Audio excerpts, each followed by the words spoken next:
Who's got the blues? We're going to talk about that today on the HockeyDebates.com podcast. Welcome, everyone. I'm Bob Duff, as always, joined by my co-host, the Hall of Fame hockey writer Kevin Allen. And Kevin, why don't you introduce today's guest? Well, our special guest is Jeremy Rutherford of The Athletic, who covers the St. Louis Blues, has for a very long time, knows more about his team than most beat writers know about theirs. That's why I love to have him on.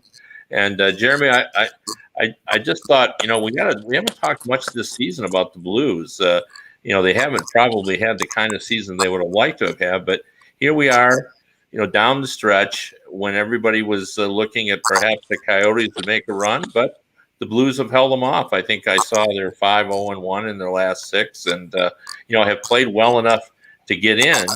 But is that going to be good enough in the postseason? Yeah, it's a great question, and I'll get to that in just one second. Just want to say thank you guys for having me. It's a pleasure to get the email from Kevin and speak with you and Bob today about the Blues. So thank you for the time. With the St. Louis Blues, yeah, it's been a difficult year. They've had a ton of injuries, and that's usually the case with every team every year.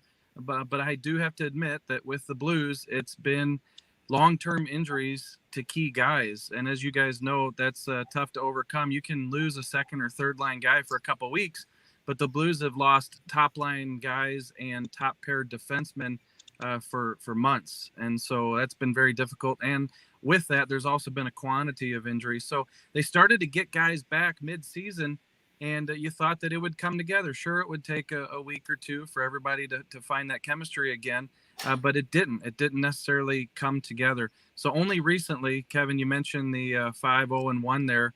Have they really started to play like the Blues team that you thought they could? Guys are healthy. The one main body they're missing, Oscar Sundqvist, a key injury for him.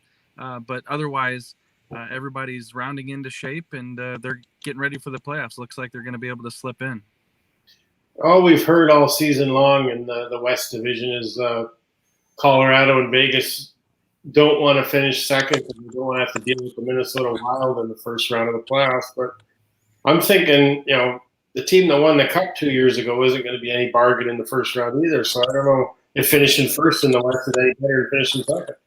Yeah, and the one thing about that comment, and you're right, is Minnesota, I think they've just been such a surprise. Billy Guerin's done a tremendous job with the Wild. They're fun to watch. And you look at the Blues series with the Minnesota Wild this year, and the Blues have actually played them pretty well. So, I agree with you that maybe drawing St. Louis instead of Minnesota, probably isn't an easier path because of the way the Blues have played the Wild. Had a 9-1 victory over them a few weeks ago, and recently went up there and almost won all 3 games at Excel Energy. It just lost in overtime in the last game. So, I think that Vegas and Colorado, and you guys would probably agree, are definitely the cream of the crop. The Blues have struggled mightily against Vegas and against Colorado. A lot of close games and played them pretty well lately. But to me, Colorado, Vegas, a notch above. And whoever you get, Minnesota or St. Louis, I don't think either one of them are going to be pushover. I just don't know that either of those teams can win those series.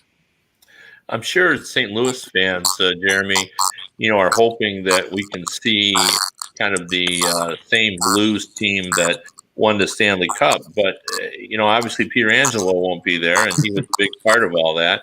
And not only that, but he is on the team that you will probably play in the postseason there.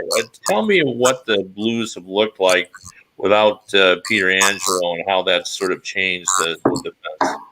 Yeah, Kevin, a lot different. You guys know that Blues team from a couple of years ago when you had a Bouwmeester and you had Pietrangelo, Parayko, Edmondson, Bortuzzo, all guys 6'3", 6'4", 6'5", long sticks. It was hard to get passes through the zone, much less get shots on net. The Blues are much different. When you look at that roster, Torrey Krug, Vince Dunn, Justin Falk, a lot of good players, but they're undersized players. So you lose Pietrangelo, and they've lost a guy who was just really steady, just a guy who could command the game, and Alex Pietrangelo. They were thinking that Colton Parayko could be that guy to take over and maybe not necessarily be Pietrangelo, but be a guy who could be a number one alpha male is what Doug Armstrong called him. But he's been hurt. He has a back injury, and he missed 21 games. And even though he's back and he's looked pretty good, it's a situation where he's not 100%. And so I think they desperately miss Pietrangelo. Obviously, life moves on, the game moves on. You lose players like that. But I think this one really has hurt the Blues defensively. They've not been nearly the same team that they were even last year defensively, Kevin, much less a couple years ago in the Stanley Cup run. Another guy, obviously, who's a huge factor on the Blues, Vladimir Tarasenko, basically has been, until recently, out almost for 2 full years, and a guy that is a game breaker and can, in a playoff series, could certainly make a huge difference if he's firing on all cylinders. How's he looking? Is he back to being himself yet? Yeah, Bob, not yet. Getting a little bit closer. You look at his situation, and I couldn't believe it when I did the math, but he went up to the Edmonton bubble, and he played a couple, I guess they called them preliminary games, and then they played that first-round series against Vancouver, and he left the bubble because some discomfort in the shoulder, and so he returned, and they found out that he needed a third shoulder operation in 29 months. And so they knew he was going to be out for the start of this season. And so he did miss the first few months. He did come back. And I think that he commented the other day that timing's been an issue for Vladimir Tarasenko. The thing is, and Craig Berube has mentioned this, everybody knew it was going to take time for him to come back and score goals, but moving his legs, getting into the game, being a factor in the game, even if he can't score, that has not been there until recently. So I think that the Vladimir Tarasenko that we remember from a couple years ago, he's not there yet, but there's a big reason why, and that goes back to when I said I couldn't believe the math when I did it. He's played in about 20-30 games in 600 plus days when you factor in the 3 shoulder surgeries within a 29-month span. Jeremy, the goaltending was such a big part of that championship Blues team. Bennington seemed almost invincible at times in the postseason. Where is he at now in his game? As an older player, he should be more advanced, is he? Yeah, I think overall he might even be, and people disagree with this, a better goalie than he was when he made that postseason run. Now, in terms of electric saves and putting the team on his back, no, that was incredible. But I think in terms of dealing with being a 1A, being the guy, and doing it for the course of a season, I think he's obviously, because he's gone through it now, better in that regard. The thing is, Jordan Binnington used to make you a save or two that you didn't expect, and he never really let in that goal that he shouldn't. And now I think it's swayed a little bit. I think now maybe he's not making as many spectacular saves, and every once in a while you'll see that one slip in. So, Marty Brodeur said this a couple years ago when Jordan Binnington broke through the league. He doesn't know what he doesn't know yet. And so it's a situation where, once he goes through these problems, then it's going to be more difficult than it is as a rookie. So I think that's what he's going through. But now, Kevin and Bob, 6 times 6, $36 million. That's what the Blues and he agreed to. So they've got a situation with him where he's their guy. And there's reason to give him that contract. He won him a cup, and he's been top 5 in all the key categories ever since then. But just not quite the same guy where, going into the game that you got to, he's going to win it for you, like that run that he made just a couple years ago. Another guy that Blues added this season. I remember a few years ago having a conversation with the Ottawa Senators organization about Mike Hoffman, and the way they put it was they would sit him down, they would show him what they wanted to do. They were fairly certain he got it and he understood his role, but they said as soon as he get on the ice in a game situation, it was Mike see puck, Mike must go get puck. So, I know he seems, he's a guy who scores everywhere he goes, but he goes a lot of places. How's he fit in? Yeah, it's been probably not the best fit, I guess is the best way of putting it. The Blues really needed some top 9 depth. They needed a power play guy. They were going to be without Tarasenko, as I mentioned, for the first couple of months. So they bring in Mike Hoffman, and on the cheap because of the pandemic situation, 1 year, $4 million. They probably knew the day he signed it that he wasn't going to be coming back. He was going to be playing for a bigger payday. But I think there's probably blame to go on both sides. I don't think the Blues have necessarily used him to his strengths. Obviously he's not a Craig Berube, Ken Hitchcock type player where he's going to play the 200 feet, as you mentioned. And he went through a stretch here recently where he was a healthy scratch in 3 out of 6 games. But also, I don't know that the Blues have used him in the best spot. He was getting 3+ minutes a game on the power play in other places, Florida, so on and so forth. With the Blues, $157 on the second unit. So he wasn't playing with the Torrey Krugs and, the Ryan O'Reillys and the David Perrons. So he comes back from the healthy scratches, puts his head down, and just scores power play goals. And they had to put him on the number 1 unit. He was doing it on the number 2. They had to put him on the number 1 unit. And then he kept winning them games. The Blues go to Minnesota last week. He scores 2 to get them back in the game. And then they win it. So right now it's a situation, I think everybody knows that the marriage is going to end at the end of the season, just like we thought. The coaching staff and Mike Hoffman are just putting their heads down, and they're going to get through it and try to make it work. But it's not been the best fit for Mike in St. Louis. I just had a general manager and within the last week tell me that Mike Hoffman isn't going to get anywhere near the contract that he thinks he is on the open market this summer. That his reputation, never strong to begin with, is probably even lessened for his situation in St. Louis. I wanted to ask you about a free agent that I think did a little better job, but I want to see how you think he is fit, and that's Torrey Krug, who came and really was kind of I think they felt like his offense would replace Peter Angelo's offense. Has he done that? I know he's only got 1 goal, but he's got a lot of assists. I'll tell you that Torrey Krug's last 5-on-5 goal was with the Boston Bruins. No, Torrey's been a good player for the Blues. That stat really doesn't tell the whole story. And you got to keep in mind, or at least we have to keep in mind, that that was a machine power play in Boston, right? Those guys had the chemistry. They had played together for forever. Torrey Krug was there for 9 years. They probably knew where each other were when they weren't even at the rink. And so he comes to St. Louis, and it's a is he replacing Pietrangelo? No, but he kind of is, because that's the player they got because Alex Pietrangelo left. And so I think the expectations were pretty high. To me, Torrey Krug is a really good player, not necessarily a top pair guy who needs to be playing 22 minutes. And because of the injury to Parayko and because of the departure of Pietrangelo, that's kind of what he's been asked to do. He's got a ton of assists. I think he's close to 30 assists, been pretty good on the power play. But in terms of, 6 times 6.5, and is he going to be a top pair guy for the length of that contract with the Blues? If that's the case, they're probably in a little bit of trouble, but I still think he can be a good player and really helpful on the power play unit for them. This is certainly, obviously for a lot of reasons, a different kind of season.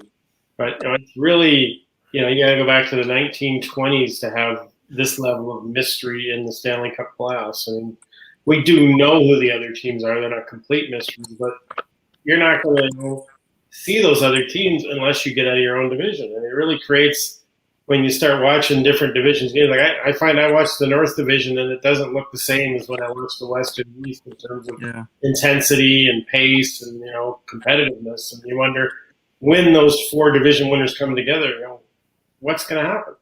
Yeah. We don't know. No, it's a great question. And I haven't watched a ton of the other divisions, I got to admit. I mean, you guys probably are aware of this. We went through a 7-game regular season matchup between the Blues and the Arizona Coyotes. I felt like I knew the mannerisms of the Coyotes players by the end of that 7 games.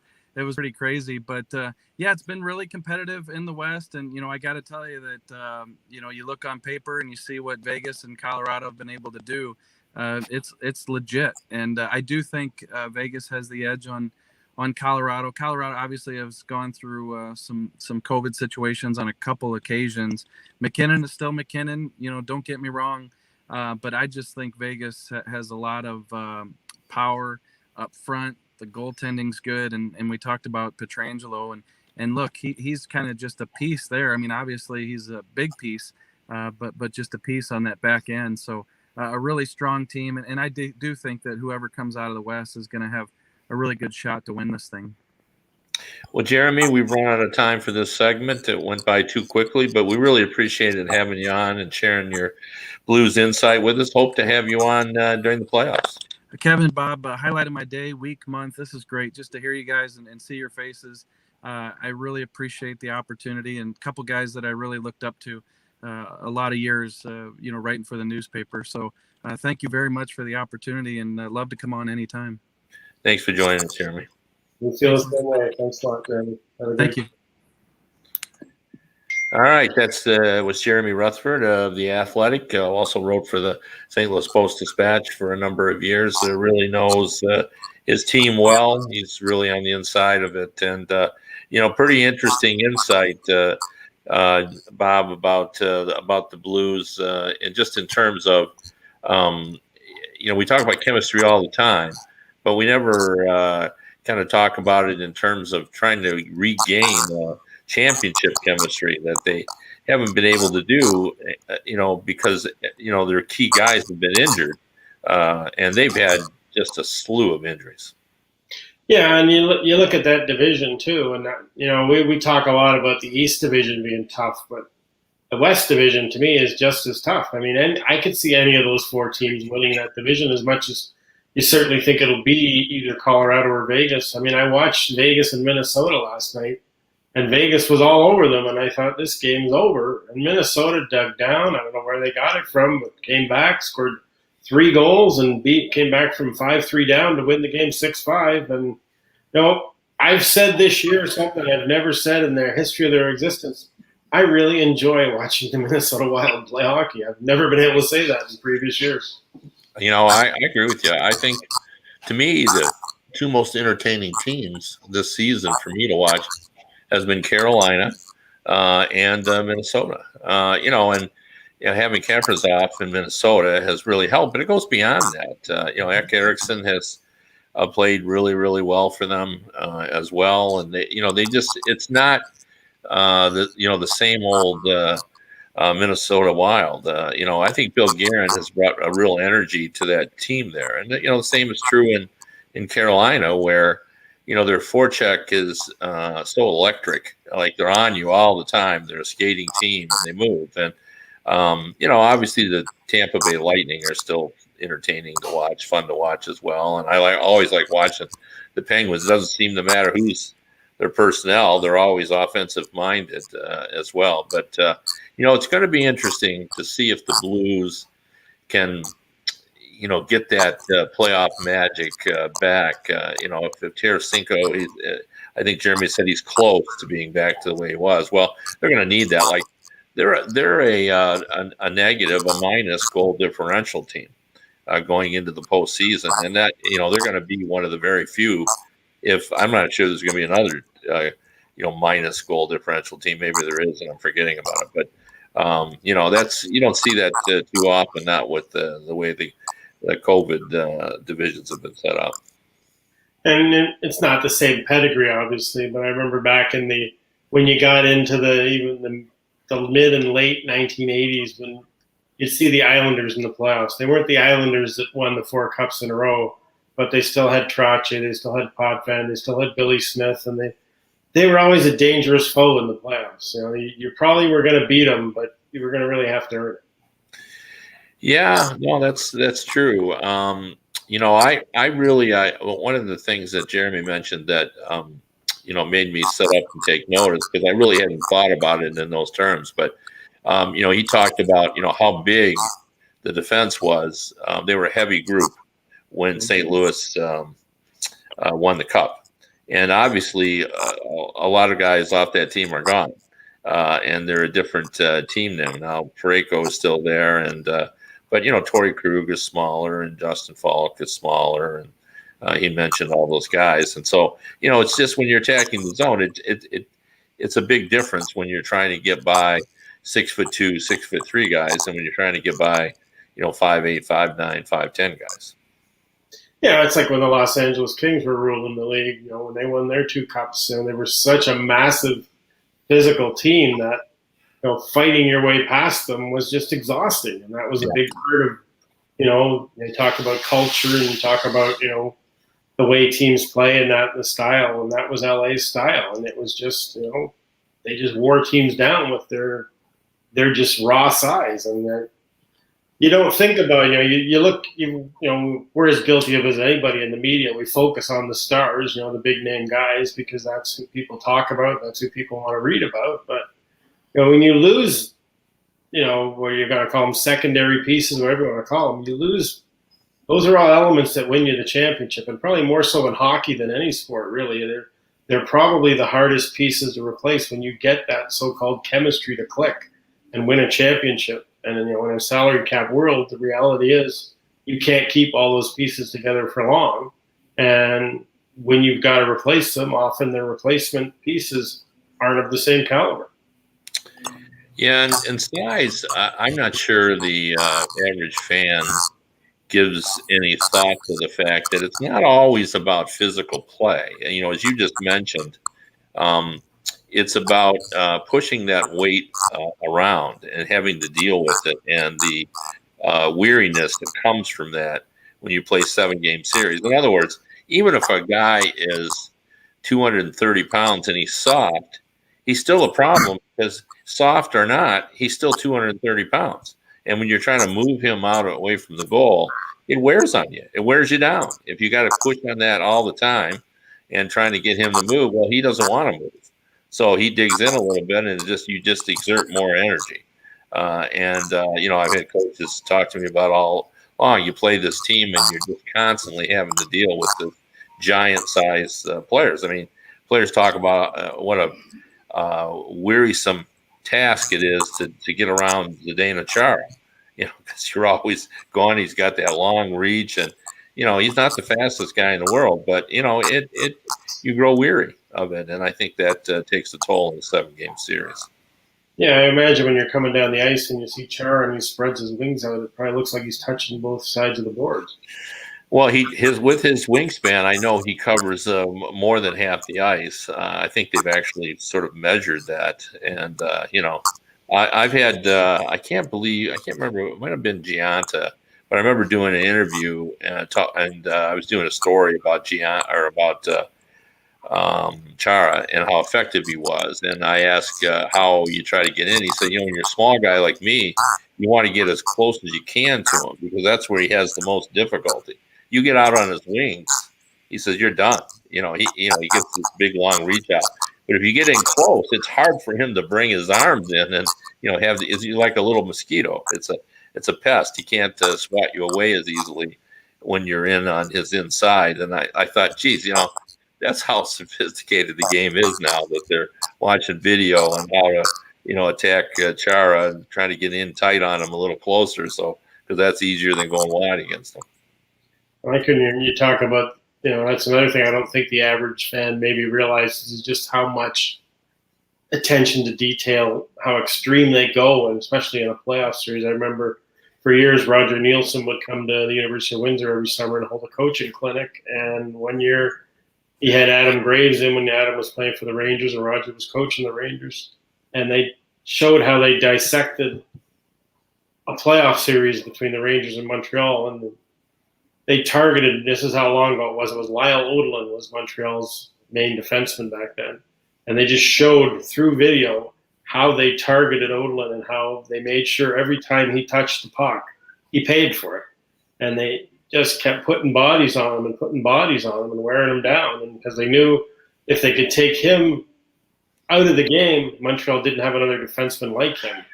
And that was that's the kind of detail that a team goes into when they're in a playoff series. And that's just, I found it fascinating just to see, how minuscule a moment it was in a game, and yet how vital it was to the Rangers being able to beat Montreal. Yeah, I've talked to coaches too who talked about, and defensemen is usually players they single out for special attention, because they're the key to the transition game.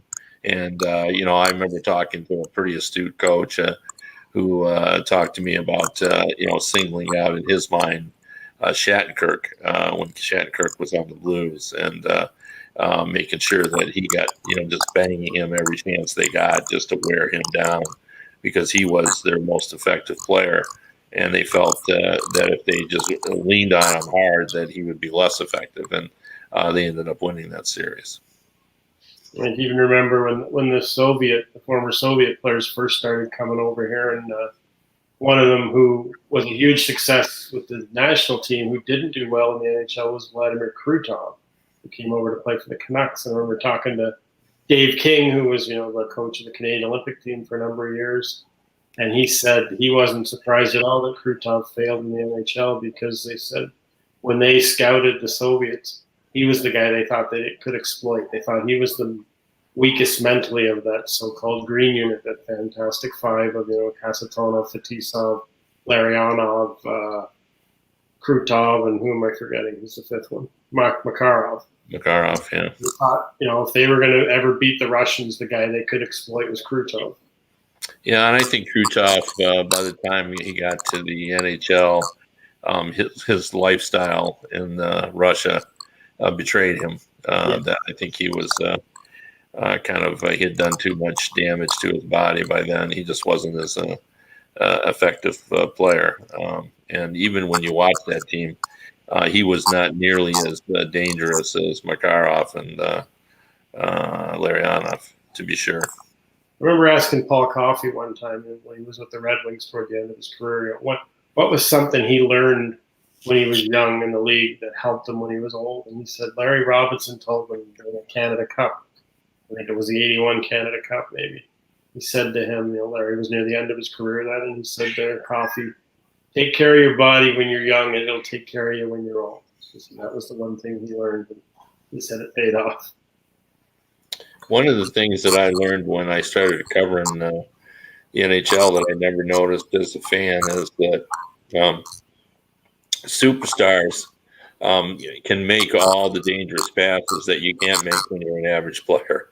Like I remember watching Larry Robinson, and Larry Robinson would throw pucks up the middle as well, and he'd hit some of those long stretch passes, but some of them would miss, and they would come back the other way.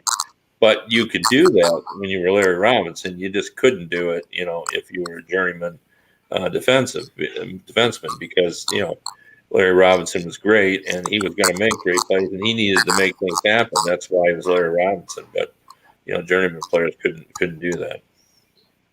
Tommy Webster explained something similar to that to me one time. Someone who obviously coached Gretzky in the NHL, and he said, "You let those guys do what they want to do, because, as you say, the way he put it, they're going to shove it down the other team's throat." He didn't say throat; he said something else, but we won't say that on the air. He said, with their ability, they're going to shove it down the other team's throat, whereas the guy on the third or fourth line tries that, he's going to shove it down your own throat. Yeah, no, that's for sure. I wanted to ask you about your thoughts about Connor McDavid's number one, his chase for 100 points in this 56 game season. I think that's a noteworthy accomplishment, to be sure. I mean, we're scoring a few more goals than we scored maybe a few years ago, but still we're not in the 1980s anymore. I think this is still quite an accomplishment if he can make it. Yeah, when you think back to the years when the NHL played a 50 and then even a 60 game season, they've never played a 56 game season before, so there's not an exact parallel. But certainly when they had 50 and 60 game regular seasons, nobody was getting anywhere near 100 points. I think Gordie Howe got into the 90s a couple times, but I think even by then they were playing 70 games. So I would imagine that, without having looked it up, I would think no one's ever gotten more than 80 points in a season of 50 or 60 games late. So if you get 156, that's putting you in some pretty elite company. Yeah, and then finally, before we wrap up, the story everyone was talking about today was not Alex Ovechkin's one shift performance and having to leave the ice, but what his teammate Tom Wilson did against the Rangers. I looked at all the video this morning. I didn't see the game live, and usually the truth is somewhere in the middle. There were people calling for lifetime bans, and the Capitals fans were saying, "Oh, well, what's the big deal?" I would assume there would be some form of suspension involved, just because of the cruelty and viciousness of throwing down Panarin and punching Buchnevich in the back of the head. But all we saw was a $5,000 fine for a repeat offender.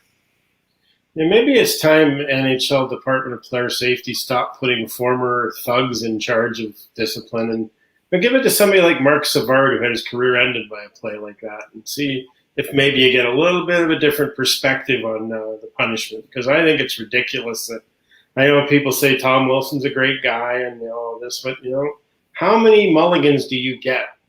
I used to say this when Rafi Torres was going around injuring people. Like, how many times do you get to do this before they say, look, young man, we don't need your type in our league? And to me, this has been the greatest weakness of why hockey can't find its path into that stratosphere with the other major league sports is because they don't protect their stars. The NFL protects the quarterbacks because that's who people are paying to see.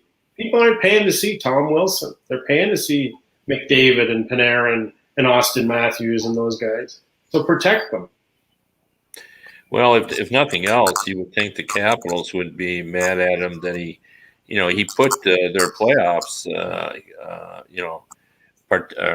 or performance level in jeopardy because he could have easily been suspended. And that's a contending team, and he's a big part of their offense now. Like he's a skilled player in addition to being a guy that could be called a thug on some occasions. And I got to believe that the Capitals were holding their breath this morning because that would have been. And if I was Tom Wilson's friend or a member of his family, I'd point out that like they're tolerant of you right now. He's got a lengthy contract.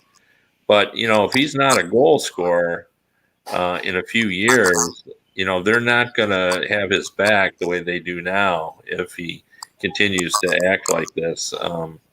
So I don't know. It might be time for some measure of intervention for Tom Wilson to get him to talk with someone, a counselor or, I don't know, whether a sports psychologist to kind of talk about why he's in these situations because he's been suspended for a total of 30 games over the course of his career. Well, that's almost half a season, and he could have easily gotten some here, and I'm sure he hasn't received his last suspension either. So anyway, on that note, Bob, it's time to wrap it up here. We appreciate everybody for joining us. We'll be back on Thursday to talk more hockey. All right. Have a good day, everybody.